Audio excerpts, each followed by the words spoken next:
Islom aka, menda o'quvchilardan yig'ilib kelayotgan bir nechta savollar bor. Qarang, nima uchun maktabda aynan 11 yil, oliy ta'limda esa 4-5 yil o'qiymiz?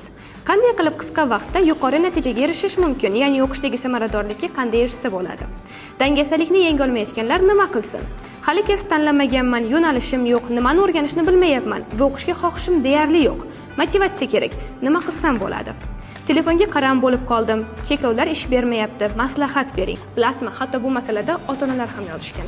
Telegram shu kabi savollarga to'lib ketdi. Ayrimlariga o'zim javob bera oldim, lekin ba'zi savollar rostdan ham o'ylantiradigan va ko'pchilikda uchraydigan muammolar. Savollar yetarlicha ko'p ekan. Agar haqiqatan ham xuddi shunday muammodagi o'quvchilarimiz yetarlicha bo'lsa, ular uchun biz maxsus trening tayyorlashimiz mumkin. Va zo'r bo'ladi. Lekin undan oldin biz bilishimiz kerak, o'quvchilarimizni yana qanday savollar, qanday masalalar qiynayapti. Hurmatli o'quvchilarimiz, agar sizda ham xuddi shunday masalalar qiynayotgan bo'lsa yoki turli xil savollaringizga hali javob topib ulgurmagan bo'lsangiz, izohlarda o'sha savollaringizni yozib qoldirishingiz mumkin. Va trening tashkillashtirishimizni xohlasangiz, kelgusi yakshanbada tashkillashtiramiz. Faqat buning uchun izohlarda plus belgisini qoldiring. See you at Bilimsiyo.